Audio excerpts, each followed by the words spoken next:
সব কথা বলতে নেই।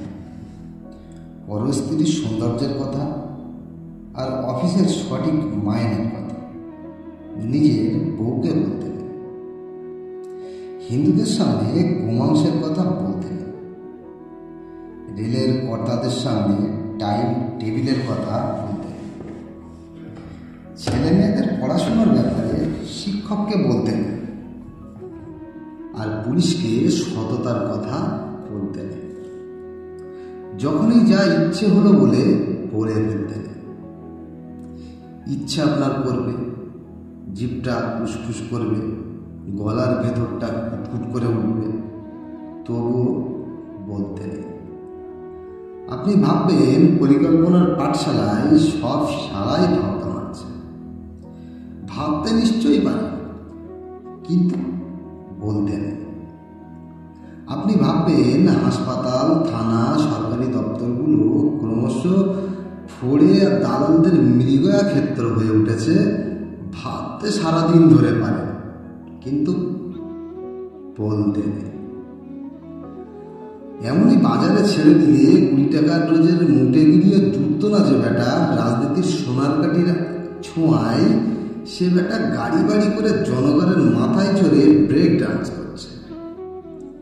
সেসব ভেবে আপনি তেলে বেগুনে জলে চটে উঠতে পারেন, কিন্তু বলতে নেই। প্রাক্তন মন্ত্রী জেলে ঢুকছেন, পদ্মার মেগাস্টারেরা কোটি কোটি টাকার ট্যাক্স ফাঁকি দিচ্ছে, আর টিভিতে মেরা দেশ মহান বলে হাসছে। বাংলা সিনেমার বেদের মেয়ের পাল্লায় পড়ে সিঁদুরের ইয়না মুছে বলে আত্মনাদ করছে।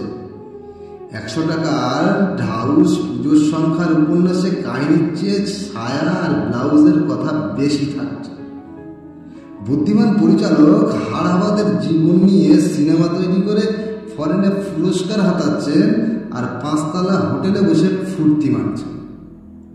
খবরের কাগজে খুন, ডাকাতি আর ধর্ষণের সিরিয়ালে ছাপছে। টিভিতে মুড়ো ঝাঁটার বিজ্ঞাপনে উলঙ্গল নিয়ে দেখিয়ে দিচ্ছে।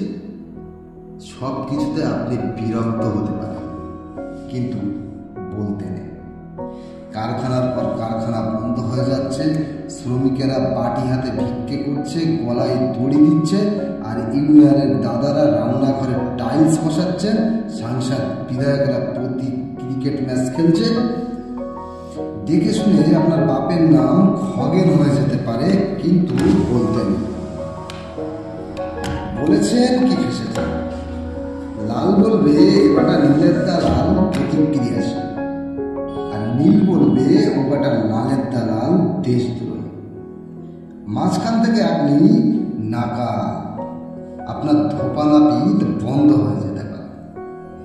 বলেছেন কি ফেসেছেন, পেঁচে পড়ুন, তখন বুঝবেন। বাড়িতে চোর ঢুকে সব সাফ করে দিন, থানা বলবে বাড়িতে এত জিনিস রাখেন কেন। দিনকাল বোঝেন না, খালি বড় বড় কথা। সুতরাং বলতে নেই। বোবার শত্রু নেই, বোবা হয়ে থাকে। চোখে ছানি পড়লে কাটাবেন না, দৃষ্টি যত ঝাপসা বেঁচে থাকার আনন্দ তত বেশি। একটা কথা সাফ বলে দিই, যে বেটা এখনো জন্মায়নি আর যে বেটা টেসে গেছে, এরা ছাড়া কোনো মিয়াই সুখে নেই। আপনি ভ্যাবলা না নেতা না অভিনেতা না ঘরের না ঘাটে, আপনার মশাই চুপ করে থাকাই শ্রেয়। চুপ করে মটকা মেরে পড়ে থাকুন না, মাত্র কটা দিন। মনে মনে গান করুন, ওই